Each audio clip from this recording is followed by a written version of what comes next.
Hi friends, சப்பாத்திக்கு, சாதத்துக்கு, தோசைக்கு எல்லாத்துக்குமே சூட் ஆகிற மாதிரி ஒரு சூப்பரான எக் கிரேவி தான் இன்றைக்கி நம்ம செய்ய போகிறோம். வாங்க வீடியோக்குள்ளே போகலாம்.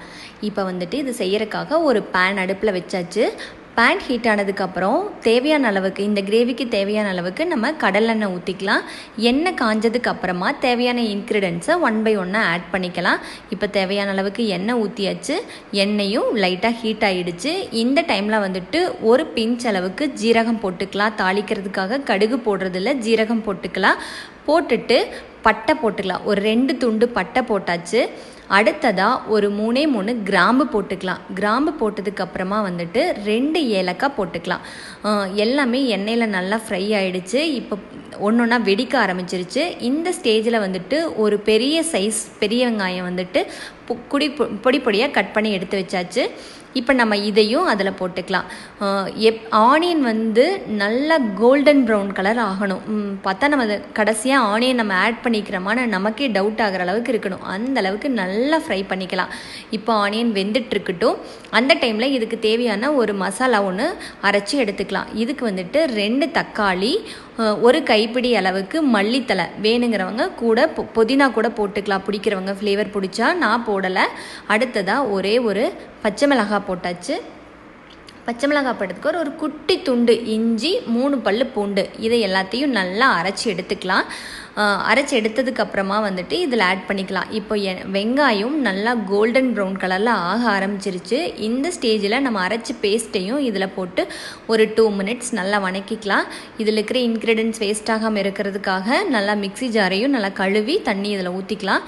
ஓரளவு இது வந்து நம்ம வணக்காமல் அரைச்சதுனால பச்சை வாசம் போகணும் இல்லைங்களா, அதுக்காக இது நல்லா வணக்கி விட்டுக்கலாம். அடுத்ததாக இது எண்ணெய் பிரிய ஆரம்பித்ததுக்கப்புறம் இதுக்கு தேவையான மசாலா பொடி ஆட் பண்ணிக்கலாம். மஞ்சத்தூள் 1 ஸ்பூன் போட்டாச்சு. இப்போ வந்து ரெட் சில்லி பவுடர், காரத்துக்கு வந்து ரெட் சில்லி பவுடர் 1 ஸ்பூன் போட்டாச்சு. ஒரு டீஸ்பூனில் தான் போட்டிருக்கோம். அடுத்ததாக வந்து ஒரு டேபிள் ஸ்பூனில் வந்துட்டு மல்லித்தூள் போட்டுக்கலாம். ஏன்னா கிரேவி வேணும் அப்படிங்கிறதுக்காக ஒரு டேபிள் ஸ்பூன் மல்லித்தூள் போட்டாச்சு. ஒரு 1/2 டேபிள் ஸ்பூன் அளவுக்கு கரம் மசாலாவும் போட்டாச்சு. இப்போ இது எல்லாத்தையும் நல்லா கலந்து விட்டு எண்ணெய் பிரியிற அளவுக்கு நல்லா வணங்க வச்சிடலாம்.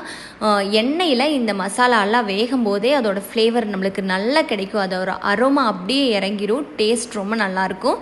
இப்போ பார்த்திங்கன்னா நல்லா வணங்கி எண்ணெய் நல்லா பிரிய ஆரம்பிச்சிருச்சு. கிரேவியும் நல்லா சுருண்ட வந்துருச்சு. இப்போ கிரேவிக்கு தேவையான அளவுக்கு தண்ணி ஊற்றி நல்லா கொதிக்க விட்டுடலாம். இந்த டைமில் ஒரு 4 முட்டையை வந்து வேக வச்சு தோல் உரிச்சாச்சு. இந்த மாதிரி கத்தி எடுத்து இதை நல்லா ஒரு கீறு மாதிரி போட்டு விட்டுடலாம்.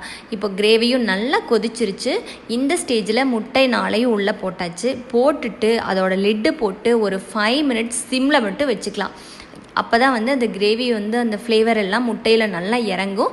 இப்போ நல்லா ஒரு 5 மினிட்ஸ் மூடி வச்சு எடுத்தாச்சு. நல்லா கிரேவியும் நல்லா சுருளை வணங்கிருச்சு. இந்த ஸ்டேஜில் நம்ம அடுப்பை ஆஃப் பண்ணிக்கலாம். இப்போ வந்து சூப்பரான ஒரு முட்டை கிரேவி ரெடி ஆகிடுச்சு. இந்த மாதிரி செஞ்சிங்கன்னா இது வந்து சூப்பராக இருக்கும். சாதத்துக்கு நல்ல ஒரு மத்தியான டைமில் வந்து சாதத்துக்கு சூடாக போட்டு சாப்பிடும்போது டேஸ்ட் ரொம்ப நல்லாயிருக்கும்.